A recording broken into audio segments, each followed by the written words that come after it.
Eagleton Elementary School wanted to solve the problem of students experiencing standards-based instruction combined with whole child supports. They were making progress toward their aim of all students catching and keeping up on math CMATs when remote learning started, as measured by their interim assessments.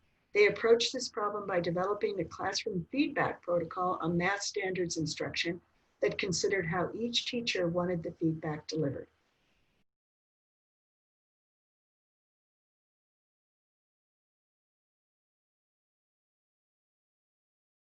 The first one being the development of a walkthrough document in order to prioritize and help with transparency as around the priorities of our UIP and of the work that we were doing for Eagleton. So that would be the first change idea, the walkthrough tool. The second would be kind of an offspring of that one, which was walkthroughs, the actual walkthroughs with the ILT and that calibration work that came from that.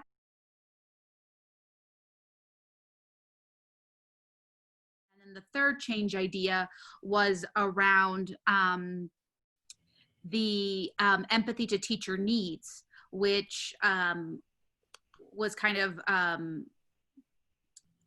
developed through us gathering their preferences for walkthroughs, protocols, and preferences around feedback, and getting those thoughts or whatever that they had around how they would prefer to have that delivered to them was, in a sense, kind of our way of tailoring our feedback to their needs, and hopefully because it would land better and have more impact.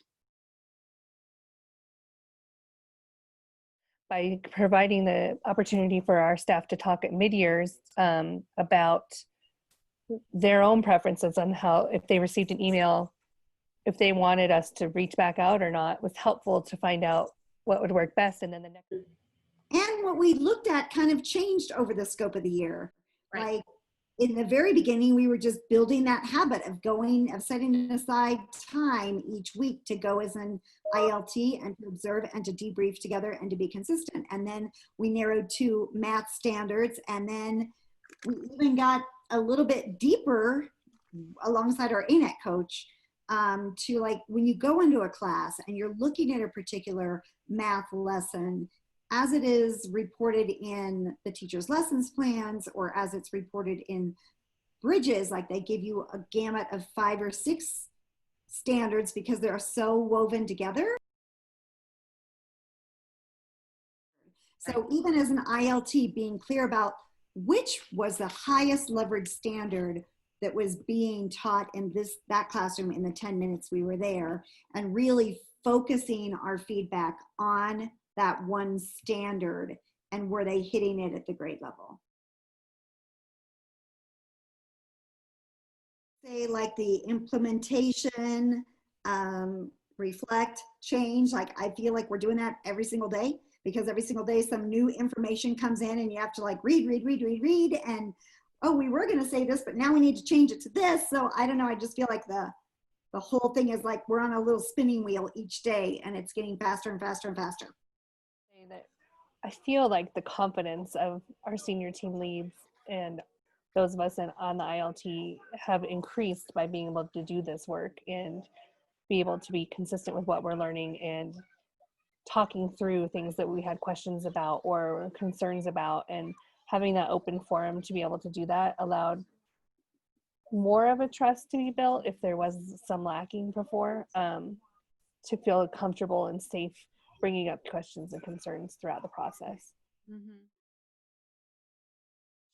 I will say is a huge celebration. When we think back to 2 years ago, we were, you know, maybe at the 50% mark of keeping up, not even the catch up, like just kids who were getting to proficiency.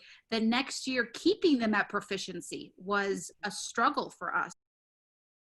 So when we think about the fact that we can check off 100% of our kids kept up, like that is it is a huge celebration and a testament to the hard work our teachers have been. We call it out every single unit assessment, like look how many kids you've got who have kept up, and look how many you've got that have caught up. Like we highlight every single one of them and call them out.